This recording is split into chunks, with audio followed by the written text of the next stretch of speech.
Did you just move into a new apartment, or you are planning to renovate your space?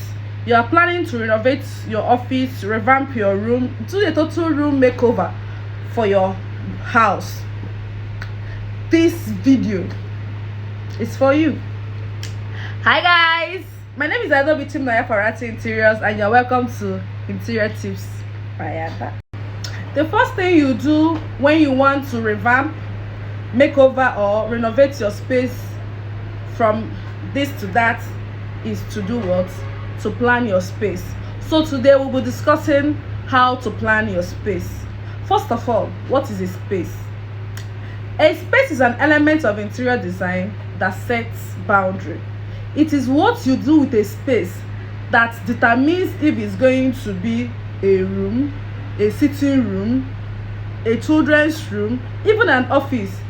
That space you rented, that place you rented for a room, somebody can decide tomorrow to make it an office.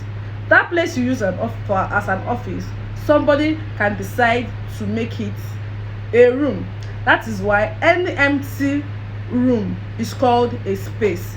So what you do with that space, it is what we call space planning. What you decide to do with that space is called space planning. When you must have gotten a space and you are setting out to design it, the first thing you should put in mind while designing it is the purpose of designing that space.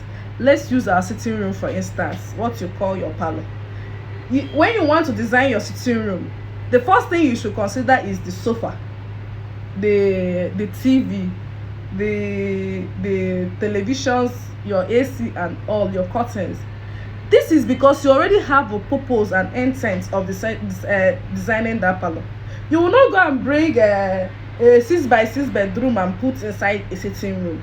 So while designing a space, you must have a purpose, and there are two purposes you have that you must bear in mind when designing a particular space: the primary purpose and the secondary purpose. The primary purpose is the main reason you decide to design a space. The secondary purpose could be maybe a supplementary reason. You could have a dining area inside your sitting room. Is an example of primary and secondary purpose. Then the second thing you should look out is the size, room measurement.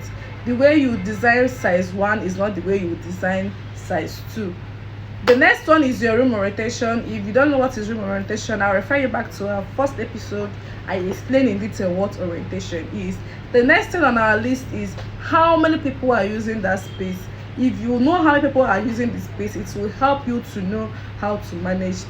The next thing you should consider is if anybody who intends to use the space has disability or any special need. Then after considering that, the next thing is the working velocity. If you are designing a space for a sitting room, of course there should be enough working velocity where people who are going to use the space can walk from one end to another. The next on our list is lighting. When you check your room orientation and you don't have enough lighting, you add more lights to the space. Then we'll move to the color psychology and color preference of the person who is designing the space. And lastly, we'll talk about functionality. When we talk about functionality, a lot of people choose aesthetics over functionality, but when an interior designer designs your space, the most important thing is the space functional. You cannot be designing a space and it will be fine but not functional. That's all today for our space planning class. Please do remember to like, share, follow, bring your friends to our page.